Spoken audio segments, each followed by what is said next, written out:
हम बात करने वाले हैं बौद्ध संघ की। तो पहली बात जो है, बौद्ध धर्म में एक त्रिरत्न होता है। क्या होता है? त्रिरत्न होता है। तो त्रिरत्न में क्या होता है? बुद्ध, धम्म और संघ। इन तीन को हम क्या बोलते हैं? आपका त्रिरत्न बोलते हैं। तो एक कहावत जैसी मुझे याद आ रही है, बुद्धम शरणम गच्छामि, धम्मम शरणम गच्छामि, संघम शरणम गच्छामि, ऐसा कुछ बोलते थे। तो बुद्ध का क्या मतलब है? बुद्ध का मतलब है कि एक ऐसा व्यक्ति जिसे ज्ञान है, ठीक है, जो विश्व की, या यूँ कह लो कि जो दुखों के निवारण करने के काबिल है, उसे हम क्या कहते हैं? बुद्ध कहते हैं।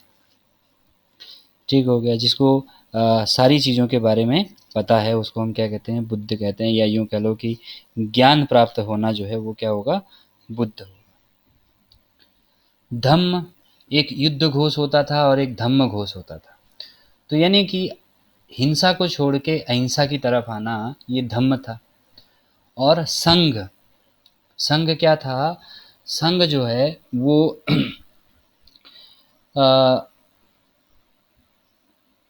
एक बौद्ध भिक्षुओं का या अनुयायियों का, बौद्ध अनुयायियों का एक समूह था, जिसको हम क्या कहते हैं? संघ या बौद्ध संघ कहते हैं।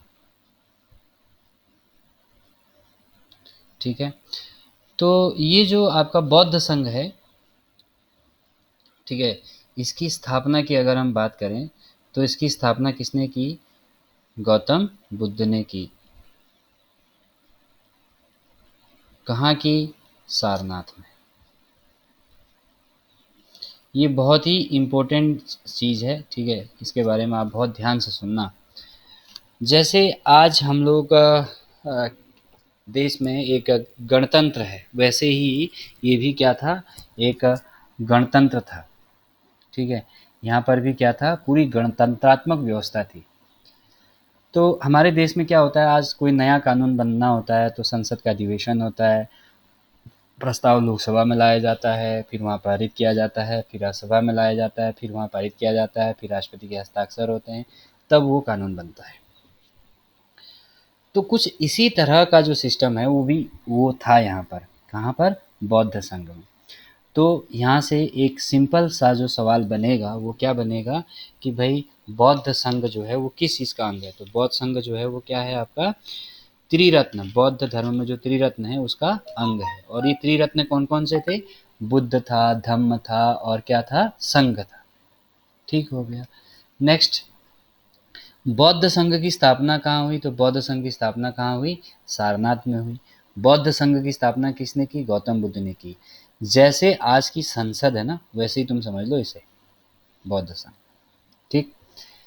अच्छा, तो इसके कुछ नियम होते थे। बौद्ध संघ के नियमों का जो पालन करता था उसे हम क्या कहते थे? बौद्ध भिक्षु कहते थे। क्या कहते थे? बौद्ध भिक्षु कहते थे, या फिर अनुयायी भी कह सकते हैं। ठीक हो गया। अच्छा, कुछ लोग जो है वो बौद्ध संघ का सदस्य न होकर क्या करते थे? घर पर ही जो है गृहस्थ जीवन में रहकर जो है बौद्ध धर्म की शिक्षाओं का पालन करते थे। तो उन्हें क्या कहा जाता था? उपासक कहा जाता था। तो उपासक कौन होते थे? जो गृहस्थ जीवन में रहकर बौद्ध धर्म के नियमों का पालन करते थे, उन्हें क्या कहते थे? उपासक कहते थे। अच्छा, अब जो बौद्ध संघ है, ठीक है, इसका सदस्य कैसे बना जाता था, क्या होता था? तो बौद्ध संघ का सदस्य बनने के लिए न्यूनतम न्यूनतम 15 वर्ष का होना आवश्यक था। जैसे चुनाव में वोट देने के लिए 18 वर्ष की आयु का होना ज़रूरी होता है, ठीक है।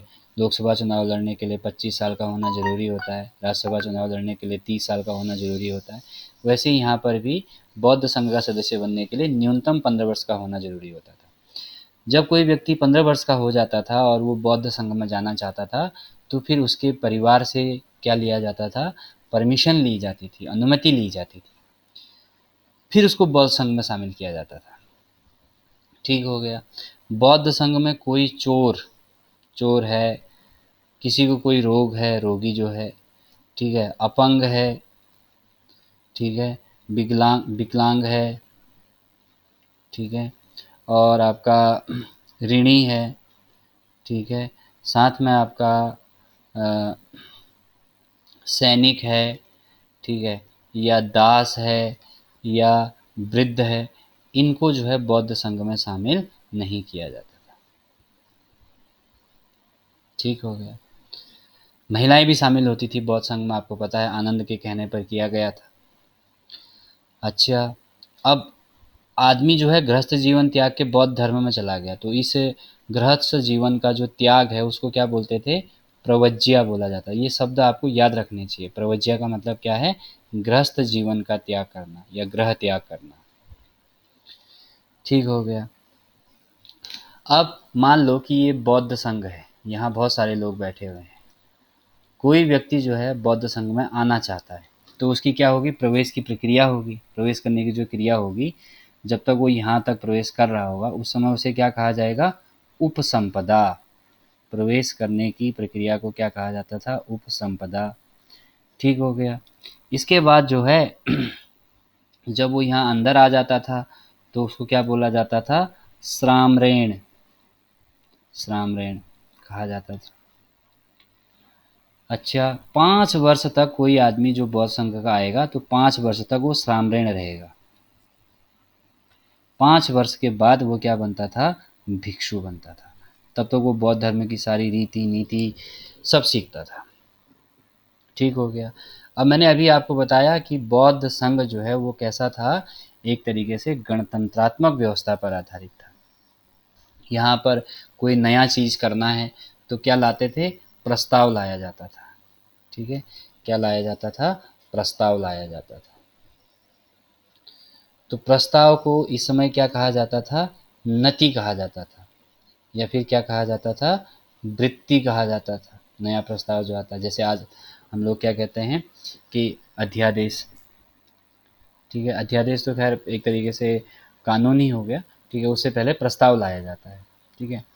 अच्छा, इसके बाद जो है आपका प्रस्ताव को पढ़ा जाता था। तो जब प्रस्ताव को पढ़ते थे, ठीक है, तो उसका नाम, उसको क्या बोलते थे? अनुसवन बोलते थे या अनुसावन बोलते थे। प्रस्ताव का अनुसावन हो रहा है। प्रस्ताव पर अगर विवाद हो गया, ठीक है, प्रस्ताव पर अगर क्या हो गया? विवाद हो गया, झगड़ा हो गया, या फिर यूँ कह लो कि कोई कुछ लोग चाहते हैं कुछ नहीं चाहते हैं, तो उसको क्या बोलते थे? अधिकरण बोलते थे। ठीक हो गया भाई। इसके बाद आगे देखो, आ, इस संघ का जो सबसे बड़ा अधिकारी होता है, जैसे आजकल लोकसभा में लोकसभा का अध्यक्ष होता है, वैसे ही यहाँ पर क्या होता था? आसन प्रज्ञापक। आसन प्रज्ञापक जो है सबसे बड़ा अधिकारी होता था संघ का। संघ में सर्वोच्च होता था। संघ में क्या होता था? सर्वोच्च होता था। ये आपको ध्यान रखना है। इसके बाद विरोध होने पर क्या होता था? मतदान होता था। तो मतदान दो तरह का होता था। गुप्त मतदान होता था। ठीक है, गुप्त मतदान अगर होगा तो उस मतदान को क्या कहते थे? गुहलक। अगर आपका खुला मतदान होता था हाथ उठा के, ठीक है, हाँ मैं इसके पक्ष में हूँ, तो खुला मतदान अगर होगा तो उसको कहते थे विवतक। ठीक हो गया। अच्छा, इसमें जो है दो कलर के पर्चे होते थे। एक पर्चा जो है वो होता था पक्ष में हाँ के लिए, और एक होता था आपका ना के लिए। तो ना के लिए जो होता था वो होता था नीला। नौ नीला याद रख लेना। ठीक है, हाँ के लिए होता था लाल। तो जब गुप्त मतदान होता था वहाँ पे एक पेटी रखी जाती थी, उसमें जो हाँ कहेगा वो क्या करेगा? लाल लाल डालेगा, जो ना कहेगा वो कैसी डालेगा? नीले। तो फिर नीले और लाल को गिन लेते थे। अगर प्रस्ताव जो है वो पास हो गया, ठीक है, बहुमत से प्रस्ताव पास हो गया, तो क्या होगा? उसको हम क्या कहते थे? इस प्रक्रिया को हम कहते थे भूमि निष्कन। भूमिस्कन, सॉरी, भूमिस्कन। ठीक है। अच्छा, कोरम भी होता था भाई। बैठक तभी होगी जब 20 लोग होंगे मिनिमम। ठीक है, तो जो है ये आपका बौद्ध संघ के बारे में है। तो क्या मोटी मोटी चीज़ है बौद्ध संघ में? बौद्ध संघ की स्थापना जो है वो गौतम बुद्ध ने सारनाथ में की। बौद्ध संघ के जो नियम थे, ठीक है, नियमों का जो पालन करते थे उनको बौद्ध भिक्षु या अनुयायी कहते थे। जो घर में रह के करते थे उनको हम उपासक कहते थे। संघ में जाने के लिए न्यूनतम आयु 15 वर्ष होती थी, ठीक है।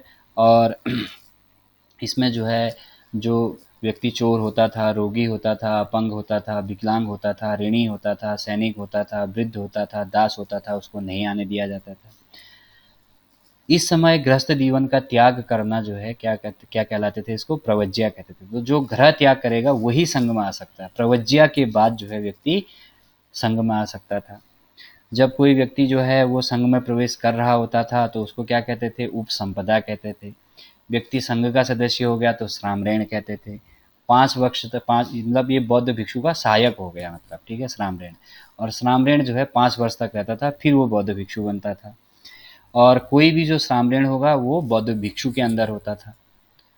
अच्छा, उसके बाद जो है यहाँ गणतंत्रात्मक व्यवस्था थी। प्रस्ताव लाते थे उसको नति बोलते थे, प्रस्ताव पढ़ते थे उसको अनुसावन बोलते थे, प्रस्ताव पर विवाद होता था तो अधिकरण बोलते थे, ठीक है। सबसे बड़ा अधिकारी जो होता है वो आसन प्रज्ञापक होता था।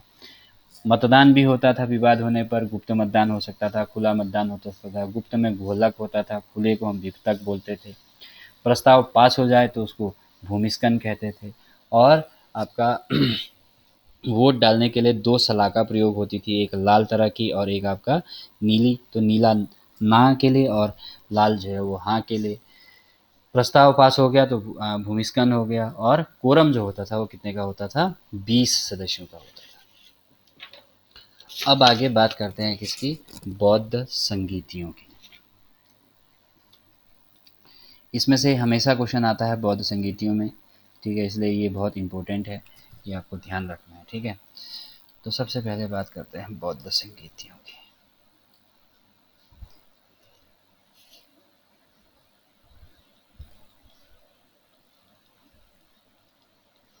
बौद्ध संगीतियाँ। तो देखो भाई, जो बौद्ध संगीतियाँ हैं ये आपकी 4 हुई थी।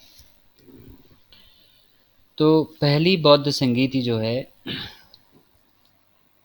देखो मैं यहाँ पे एक टेबल बना देता हूँ। पहला तो संगीति,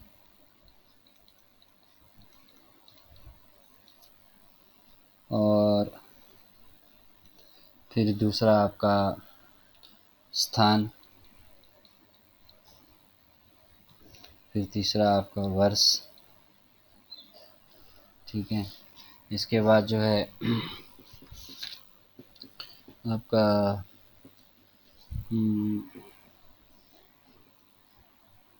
इसमें एक संरक्षक होता था और एक शासक होता था, ठीक है। तो शासक, ठीक हो गया। शासक कौन था उस समय, ठीक है। इस संगीति का संरक्षक कौन था, ठीक है, इस पर बात करेंगे। फिर जो है आपका हम्म, इसमें इसका निर्णय क्या हुआ। तो देखो, पहली वाली जो बौद्ध संगीति थी, पहली वाली जो बौद्ध संगीति थी, ठीक है, ये कहाँ हुई थी? राजगृह में हुई थी। राजगृह में भी कहाँ हुई थी? एक सप्तकर्णी गुफा थी, सप्तकर्णी गुफा में हुई थी। कब हुई थी?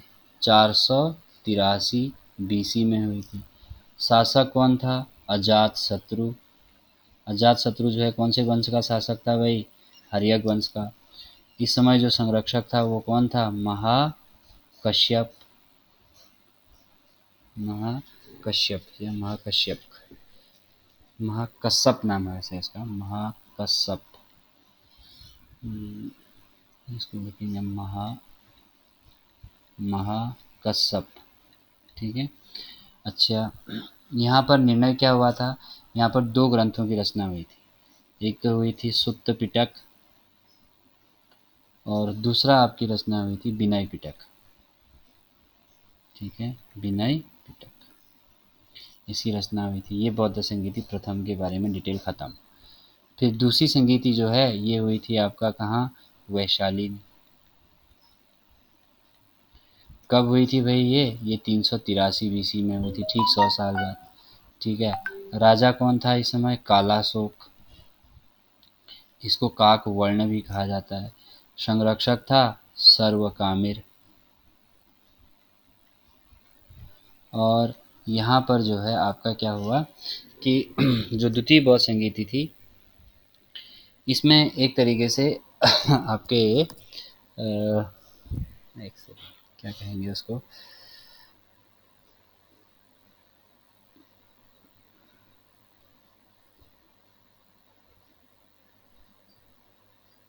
दो विचारधाराएं जो है यहाँ पर एक तरीके से बनी। ठीक है। एक तो दो विचारधारा के लोग यहाँ पर सामने आए, एक तो बने महासंघिक, ठीक है, और दूसरे बने सौत्रांतिक। तो महासांघिक, महासांघिक और दूसरे बने आपके सौत्रांतिक।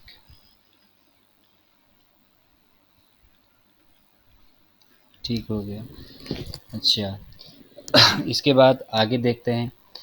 तो आगे जो है आपका तीसरी जो बौद्ध संगीति है, ये दूसरी के बारे में डिटेल ख़त्म हो गई। इन्हीं में से आप बीच में सवाल पूछेगा। ठीक है। तृतीय बौद्ध संगीति जो है वो कहाँ हुई थी? पाटलिपुत्र में। पाटलिपुत्र को आजकल हम क्या कहते हैं? पटना। कब हुई थी भाई ये? 250 या 51 बीसी में, कहीं 250 कहीं 251 है। ठीक है, बीसी। अच्छा, शासक कौन था यहाँ पर? अशोक था। कौन से वंश का था? वंश भी लिख लेना, मौर्य वंश का। ठीक है। अच्छा, इसके बाद जो है आपका इसमें जो आपका वो था संरक्षक था, वो कौन था?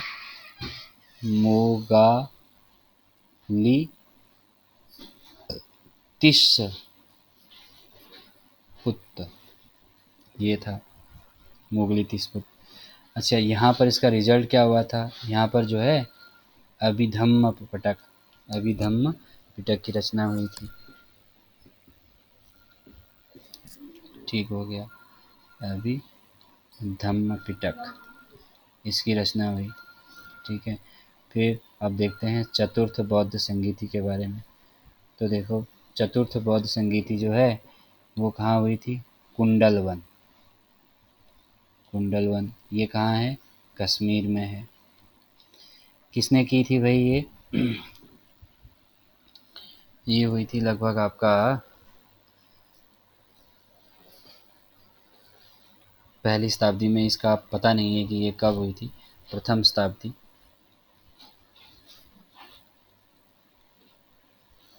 अच्छा, मतलब ईसवी सन शुरू होने के बाद। उसके बाद जो है इस समय जो है राजा कौन था? कनिष्क था। ये कौन से वंश का था? कुषाण वंश का, ये भी आपको याद रखना है। संरक्षक जो है वो कौन था? वसुमित्र था। ठीक हो गया। अच्छा, और यहाँ पर अश्वघोष एक उपाध्यक्ष भी था यहाँ। अश्वघोष जो है इसका क्या था? उपाध्यक्ष था। ठीक है। और यहाँ पर जो है क्या हुआ था? बौद्ध धर्म के दो संप्रदाय बन गए। एक बन गया हीनयान संप्रदाय, ठीक है, संप्रदाय, और दूसरा बना आपका महायान संप्रदाय। तीसरे बौद्ध, सॉरी, चौथे आपका बौद्ध संगीति में। ठीक हो गया। तो इसमें से आपसे सवाल क्या पूछेगा? जैसे चार सवाल तो यही बन गए। पहली बौद्ध संगीति कब हुई? ठीक है। दूसरी कब हुई? तीसरी कब हुई? चौथी कब हुई? पहली बौद्ध संगीति कहाँ हुई? ठीक है। तो चार सवाल ये हो गए। आठ, आठ चार है 12, 12 चार 16, 16 और चार 20 सवाल हो गए। तो इस टेबल में से 20 सवाल बन सकते हैं। इसको अच्छे से पढ़ना है आपने। अच्छा, अब देखो आगे।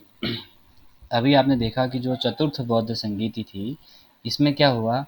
इसमें आपका दो संप्रदाय में बौद्ध धर्म बट गया, हीनयान संप्रदाय और आपका महायान संप्रदाय में।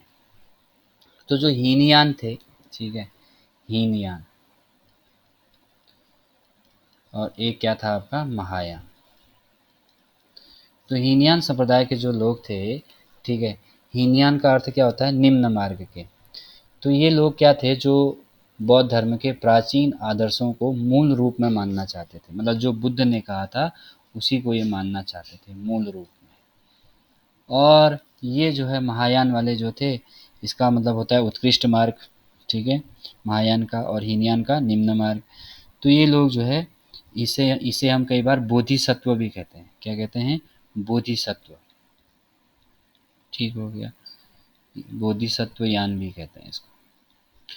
तो ये लोग क्या थे, ये लोग चाहते थे कि जो चीज़ें पुरानी हो गई उनको बदल के हम लोग नई चीज़ें, मतलब मूल रूप में न मान के इसमें कुछ सुधार करके हम बौद्ध धर्म को मानेंगे। ठीक हो गया। अच्छा, हीनयान जो है बुद्ध को क्या मानता था? महापुरुष। बुद्ध को क्या मानते थे? महापुरुष। और ये जो है अ, महायान जो है वो बुद्ध को क्या मानते थे? देवता मानते थे। ठीक हो गया भाई, ये पूजा करने लगे थे उनकी। ये जो है मूर्ति पूजा नहीं करते थे, मूर्ति पूजा नहीं करते थे।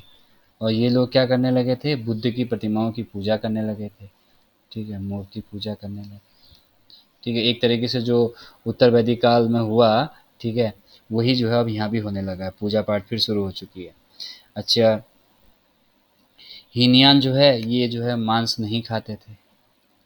ठीक है, इन लोगों ने जो है मतलब इनमें यहाँ पर ऐसा कोई प्रतिबंध नहीं था, मांस पर कोई प्रतिबंध नहीं था। ठीक हो गया। अच्छा, हीनयान वाले ये मानते थे कि प्रत्येक व्यक्ति जो है अपने प्रयत्न करता है तभी उसे मोक्ष प्राप्त होता है। महायान वाले क्या मानते थे कि सेवा तथा परोपकार के बल पर जो है क्या हो सकता है, आप करना ही जो है क्या है, आपका मानव जाति का कल्याण है, वो ये मानते थे।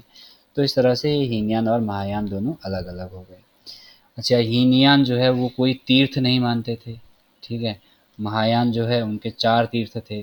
ठीक है, लुम्बिनी, ठीक है, लुम्बिनी भी इसको हम कहते हैं, लुम्बिनी इनका एक तीर्थ था। दूसरा तीर्थ जो है बोध गया था। ठीक है, बोध गया क्यों? बोध गया में इनको ज्ञान प्राप्त हुआ था। लुम्बिनी में इनका जन्म हुआ था। सारनाथ, सारनाथ में सबसे पहले इन्होंने उपदेश दिया था। कुशीनगर, कुशीनगर में क्या हुआ था? इनका देहांत हुआ था। ठीक है, तो इस तरह से ये आपका 4 तीर्थ को मानते थे। कौन से? महायान। तो ये आपको याद रखना है। अच्छा, अब आगे बात करते हैं जैन साहित्य की। सॉरी, जैन साहित्य नहीं, बौद्ध साहित्य। तो बौद्ध साहित्य जो है ये काफ़ी लंबा है, इसमें से काफ़ी सवाल आते हैं। तो देखो, अब हम क्या पढ़ रहे हैं, आवाज़ आ रही है ना मेरी, या कहीं जो है नेट कनेक्शन खराब हो गया? बुद्ध, बौद्ध साहित्य। तो देखो, बौद्ध साहित्य में, बौद्ध साहित्य को हम क्या कहते हैं? त्रिपिटक कहते हैं। अभी आपने 3 पिटकों के नाम सुने थे। एक तो सुना था सुत्त पिटक, दूसरा आपने पिटक सुना था विनय पिटक। ठीक है, ये पहले में लिखे गए थे दोनों। फिर तीसरा अभिधम्म पिटक, ये आपका तृतीय में लिखा गया था, तृतीय बौद्ध संगीति में। ठीक है, तो ये फर्स्ट में लिखा गया था, ये भी फर्स्ट में लिखा गया था, और ये कब लिखा गया था? थर्ड में लिखा गया था। ठीक हो गया। अच्छा, ये जो सुत्त पिटक है ये किसने लिखा था भाई? आनंद ने लिखा था, याद रखना। इसमें क्या है? इसमें बुद्ध के उपदेश हैं, बुद्ध के उपदेश हैं, बुद्ध की शिक्षाएं हैं। विनय पिटक जो है इसकी रचना उपाली ने की थी, ये भी इनका शिष्य था, कल इसके बारे में पढ़ा था। ठीक है, इसमें क्या है? संघ के नियम है, संघ के नियम है और आचार हैं। इसके बाद जो थर्ड है ये किसने लिखा था? मोगली तिस्सपुत्र ने लिखा है, मोगली तिस्सपुत्र ने लिखा है। ठीक है, तो ये जो है आपका, इसमें जैन धर्म बौद्ध धर्म का क्या है? दार्शनिक पक्ष है। मृत्यु को मानते हैं, नहीं मानते हैं, पुनर्जन्म को मानते हैं या नहीं मानते हैं। ठीक है, ये सब इसमें है। ठीक हो गया भाई। अब बात करते हैं थोड़ा सा आगे। तो त्रिपिटक के बारे में, पहला पिटक सुत्त पिटक जिसको आनंद ने लिखा, दूसरा पिटक विनय पिटक जिसको उपाली ने लिखा, तीसरा पिटक अभिधम्म पिटक जिसको मोगली तिस्सपुत्र ने लिखा। पहले दो पहली बौद्ध संगीति में लिखे गए, तीसरा जो है वो तृतीय बौद्ध संगीति में लिखा गया। पहले सुत्त पिटक में जो है वो बुद्ध के उपदेश हैं, ठीक है। दूसरे में जो है संघ के नियम हैं, और तीसरे में आपका क्या है, दार्शनिक पक्ष है। ये आपको याद रखना। अब बात करते हैं सुत्त पिटक की, ठीक है। सुत्त पिटक, तो देखो भाई, सुत्त पिटक के 5 अंग हैं। सुत्त पिटक में क्या है, पहले आपके 5 अंग हैं। इस सुत्त पिटक को क्या कहा जाता है, बौद्ध धर्म का इंसाइक्लोपीडिया कहा जाता है। बौद्ध धर्म का इंसाइक्लोपीडिया, इंसाइक्लोपीडिया कहा जाता है। ठीक हो गया। तो इसका जो पहला जो भाग है सुत्त पिटक में, वो क्या है, दीर्घ निकाय।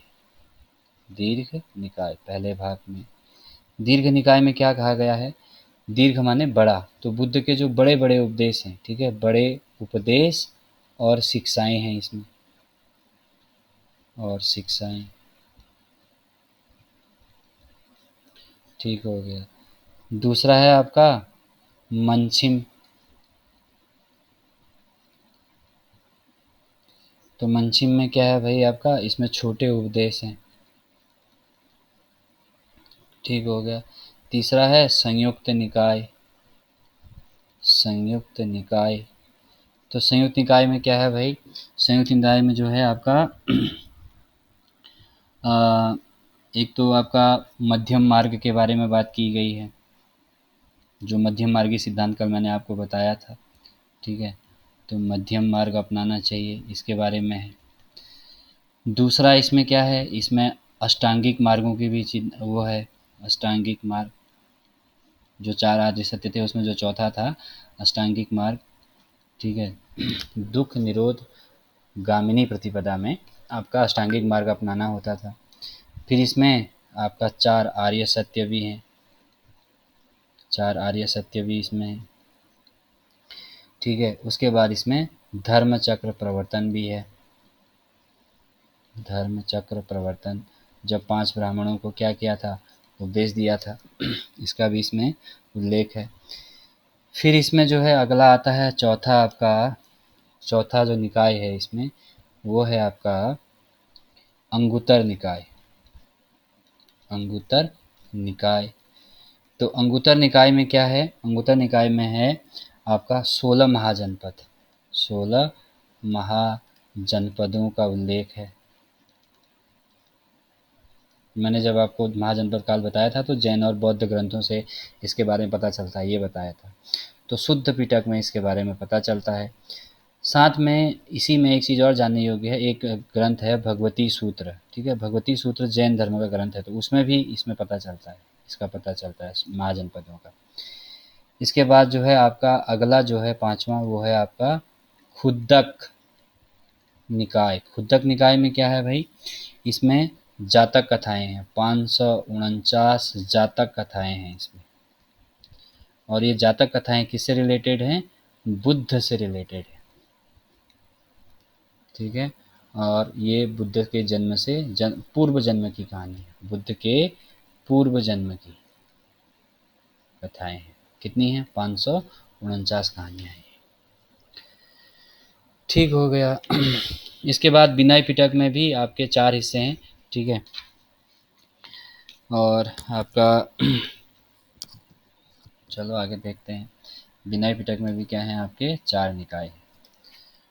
विनय पिटक जो है वो आपका क्या था, दूसरा आपका ग्रंथ था विनय पिटक।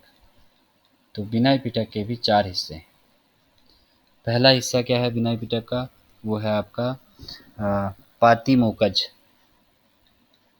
पातिमोकज, तो पातिमोकज में क्या है आपका अनुशासन, जो बौद्ध संघ में जो अनुशासन है, ठीक है, उसके बारे में इसमें लिखा गया है। दूसरा जो है वो है आपका सुत्त विभंग।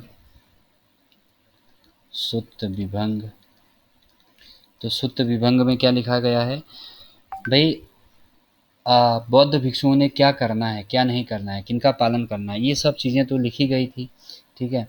आपका किसमें, इसमें ये देखो, विनय पिटक में अभी आपको बताया मैंने। तो इसमें विनय पिटक में ही आपका जो दूसरा भाग अनुशासन के बारे में क्या करना है ये तो यहाँ लिखा है, क्या नहीं करना है, ठीक है, आपका या किस चीज़ का पालन नहीं करना है वो इसमें था। किस चीज़ का पालन नहीं करना है, किसके बारे में कोई नियम नहीं है वो इसमें था। इसके बाद जो था आपका तीसरा था परिवार। तो इस परिवार में क्या था, संघ के नियम थे, ठीक है। परिवार मतलब संघ, और संघ में क्या क्या नियम होंगे वो ये था, ठीक है। और इसमें जो है क्या था आपका आपका जो चौथा पार्ट था वो था आपका खंदक।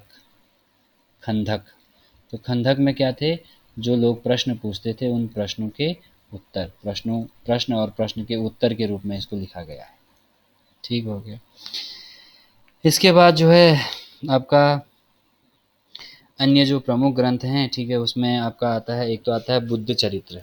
ये संस्कृत भाषा में लिखा गया है, तो इसको हम ऐसे भी पढ़ सकते हैं, क्या, संस्कृत। संस्कृत, ये मेन तो ये तीन ही हैं, ठीक है। उसके बाद जो है जो और हैं वो क्या है आपका, एक तो संस्कृत बौद्ध ग्रंथ है, बौद्ध ग्रंथ, ठीक हो गया। संस्कृत बौद्ध ग्रंथ में आपका बुद्ध चरित्र है, बुद्ध चरित्र, ठीक है। तो बुद्ध चरित्र की रचना किसने की थी, अश्वघोष ने की थी, ठीक है। अश्वघोष, घोष ने इसकी क्या की थी, आपकी रचना की थी। अश्वघोष के बारे में क्या जानते हो, अभी थोड़ी देर पहले अश्वघोष के बारे में पढ़ा था। चतुर्थ बौद्ध संगीति में उपाध्यक्ष था, ये कनिष्क ने कराई थी, ठीक है। अच्छा, तो इसमें जो है आपका महात्मा बुद्ध के जीवन को सरल एवं सरल तरीके से समझाया गया, यूँ कह सकते हो। इसके बाद अगला एक ग्रंथ है जिसका नाम है आपका सौंदरा, क्या, नंद, सौंदरानंद। तो सौंदरानंद नाम का जो ग्रंथ है, ठीक है, ये आपका बुद्ध का जो सौतेला भाई था सौंदरानंद, उसने जब बौद्ध धर्म स्वीकार किया था तो उसका काव्यात्मक वर्णन किया गया है, ठीक है। इसकी रचना भी किसने की, अश्वघोष ने की। फिर इसके बाद है एक सारीपुत्त प्रकरण है, सारीपुत्त प्रकरण, ये भी किसने लिखा है, अश्वघोष ने लिखा है, ये नाटक है, ठीक है। और किस तरह से बुद्ध ने जो है सारीपुत्त को दीक्षित किया वो इसमें लिखा है। फिर एक है आपका ब्रज सूची, ठीक है। तो ब्रज सूची जो है ये आपका एक उपनिषदीय ग्रंथ है, इसकी रचना भी अश्वघोष ने की, ठीक है। अच्छा, ये तो सब हो गए। अच्छा, जो आपके ये मैंने आपको क्या बताया यहाँ पर, तीन पिटक बताए, ठीक है। ये तीनों पिटक जो हैं इनको हम क्या बोलते हैं, त्रिपिटक बोलते हैं। ये जो त्रिपिटक हैं, ठीक है, ये पाली भाषा में लिखे गए हैं, ये आपको याद रखना है। इनको हम पाली ग्रंथ भी कहते हैं, ठीक है, पाली भाषा में, ठीक है। त्रिपिटक जो है पाली भाषा में लिखे गए, तीनों किताबें पाली भाषा में लिखी गई हैं, ठीक है। इन्हें हम क्या कहते हैं, पाली ग्रंथ भी कहते हैं। ठीक हो गया भाई, बात समझ में आई इतनी। इसके बाद एक अभिधम्म घोष था, ठीक है, ये किताब अभिधम्म घोष भी है, इसकी रचना जो है वो वसुमित्र ने की है, ठीक है। ये तो अभिधम्म पिटक है, ठीक है। एक रचना और है क्या, अभिधम्म घोष नाम की किताब है, ठीक है। ये किताब आपकी किसने लिखी है, वसुबंधु ने लिखी है, ठीक है। ये आपको याद रखना है। उसके बाद आपका जो है एक आपका विशुद्धि मग्न नाम की ग्रंथ है, ये भी किसने लिखा है, इसी ने लिखा है। ये सब संस्कृत के हैं, विशुद्धि मग्ग ग्रंथ है, ठीक है। ये ग्रंथ भी किसने लिखा है, वसुबंधु ने लिखा है, ठीक है। अच्छा, हीनयान संप्रदाय का ग्रंथ है ये, ठीक है। अच्छा, महायान के लिए ग्रंथ है,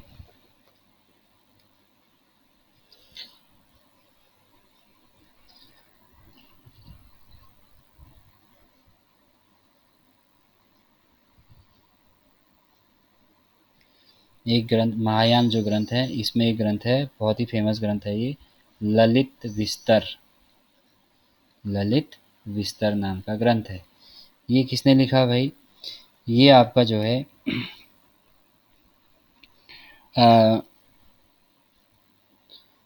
बुद्ध के जीवन पर ये जो है क्या है आधारित है, ठीक है। और इसका उपयोग जो है एक जो द लाइट ऑफ एशिया जो थी, ठीक है, उसको लिखने में इसको किया गया है, ठीक है। लेखक का इसका नाम जो है वो मुझे मिल नहीं रहा है। अच्छा, दूसरा है आपका ब्रज छेद्रिका, ठीक है। इसमें जो है आत्मज्ञान संबंधी लेख लिखे गए हैं, ठीक है, पर इतना इम्पोर्टेंट नहीं है, ठीक है। द लाइट ऑफ एशिया किसके आधारित, किसके जीवन पर आधारित है, ये आता है कई बार। ये जो है आपका बुद्ध के जीवन पर आधारित है, ठीक है। The light of Asia, light of Asia, ये किसने लिखी है भाई? ये किताब लिखी है एडविन, याद रखना इसको भी, एडविन अर्नाल्ड, एडविन अर्नाल्ड ने लिखी है, ठीक है भाई।